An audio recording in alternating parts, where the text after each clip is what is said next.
Alhamdulillah pemirsa Anda masih bersama kami dalam catatan akhir pekan TV-mu dengan tema kita polemik SKB 3 Menteri yang dikeluarkan oleh pemerintah berkaitan dengan pengaturan salah satunya bicara tentang pengaturan penggunaan seragam sekolah yang juga digarisbawahi terkait seragam-seragam yang berkaitan dengan pakaian keagamaan. Nah, ini juga menjadi catatan tadi seperti yang telah disampaikan oleh Anda Profesor Dr. Dalang Ahmad telah disampaikan bagaimana perspektif yang dikeluarkan dari Persyarikatan Muhammadiyah melalui sejumlah tokohnya, termasuk dari Aisyah yang terakhir bicara tentang SKB ini justru mereduksi bagaimana Undang-Undang Dasar berbicara tentang peningkatan dikhawatirkan mereduksi ikhtiar untuk mewujudkan agar sejalan dengan Undang-Undang Dasar 1945. Dan kita kembali ke Anda Profesor Dr. Dalang Ahmad. Anda berkaitan dengan poin-poin yang disampaikan oleh pimpinan pusat Aisyah melalui Bunda Siti Nurjanah Juanti ini bicara tentang Undang-Undang Dasar 1945 dan kaitannya dengan SKBK ini. Bagaimana pandangannya, Anda? Ya, kan dalam Undang-Undang Dasar 4 ini disebutkan negara menjamin ya kemerdekaan orang untuk melaksanakan ajaran agama masing-masing. Pasal 29 itu. Jadi oleh karena itu Aisyah kemarin itu negara harus tanggung jawab dalam pembinaan keagamaan, bukan melarang atau tinggal pengaturan yang baik saja, mau moderat dan itulah yang seperti fungsinya lembaga pendidikan itu ialah seperti mengatur seperti itu. Jadi pemerintah tidak boleh lepas tangan. Kalau SKB itu seolah lepas tangan itu. Lepas tangan. Tetap perlu pengaturan yang berat. Jika diserahkan ke siswa dan orang tua, malah menjadi masalah karena SKB itu ekstrim ya. Tidak boleh mewajibkan, memerintahkan, mensyaratkan, menghimbau, dan melarang. Memang ada kata tidak boleh mewajibkan atau sebaliknya melarang, tapi memerintahkan, memasyarakatkan, dan menghimbau saja tidak boleh. Padahal lembaga pendidikan itu adalah lembaga yang sangat penting untuk pembinaan kepribadian anak ya.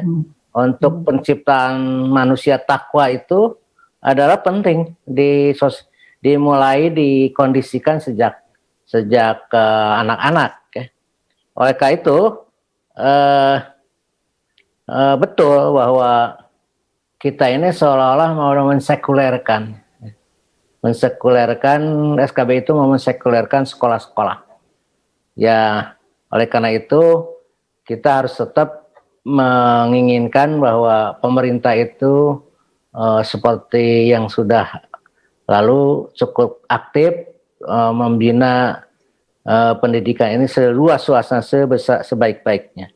Karena itu adalah rujukannya dalam Undang-Undang 45, Pasal 29 dan Pasal 231. Serta Undang-Undang Sitisnas tahun 2003. Oleh karena itu, menurut saya, SKB ini tidak matang, terlalu reaktif, ya, dan saya kira harus direvisi atau ditiadakan, dicabut kembali. Karena ini adalah tidak baik bagi lembaga pendidikan. Nah, itu mungkin walaupun Muhammadiyah memang di daerah-daerah minoritas Muslim tidak pernah menentukan atas pakaian bagi non muslim. Memang kita setuju untuk tidak memaksakan, tapi bagi orang-orang muslim ya bagaimanapun lembaga pendidikan harus memberikan kondisi ini, harus dipakai, kita harus diterapkan, harus dibiasakan memakai pakaian-pakaian seperti itu, karena tadi ada hubungannya dengan pembinaan ketakwaan pada Tuhan Yang Maha Esa.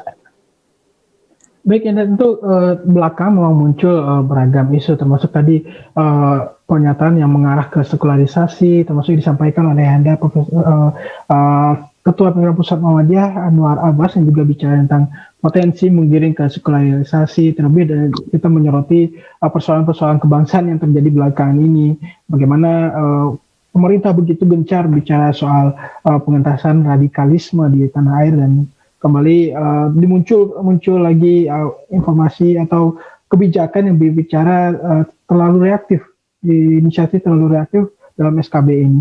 Nah, bicara tentang sekularisasi ini, Anda, kita menyoroti mungkin Indonesia yang dikenal dengan bagaimana budayanya negara yang toleransi yang cukup tinggi, namun dengan adanya SKB ini tadi disinyalir menuju ke sekularisasi. Bagaimana ya Anda? Kalau menurut perkiraan saya, memang kita ini mau tidak mau ke depan ini akan menjadi masyarakat sekuler. Nah, sekarang saya sudah dikondisikan seperti ini.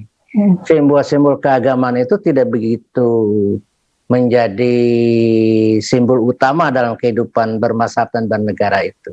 Bahkan politik identitas itu kan diberangus sekarang ini dengan secara dengan secara tragis gitu ya, dengan memenjarakan orang-orang yang sebagai simbol-simbol keagamaan.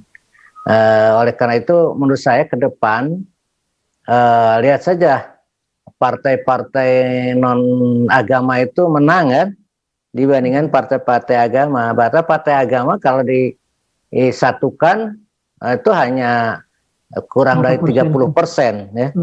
Berarti kan 70%-nya mereka yang tidak mendasarkan partai politiknya kepada agama. Artinya di sini sudah mulai kelihatan.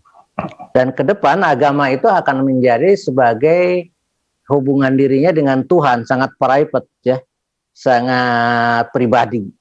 Tidak ada lagi akan ke daya ke apa ya, ini suatu tunjukan sosiologis ya. Tidak akan lagi menjadi simbol-simbol sosial nantinya itu. Itu dimulai dari itu.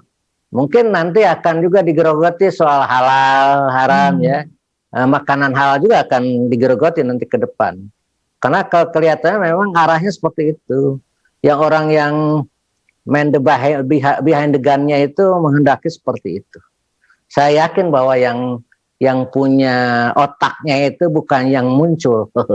Saya yakin, tapi sesuatu yang ada di belakang itu, dan itu membuat desain yang luar biasa untuk jangan sampai terjadi militansi maupun terjadi fundamentalisme dalam kehidupan keagamaan di Indonesia maupun di negara-negara yang lain. Itu.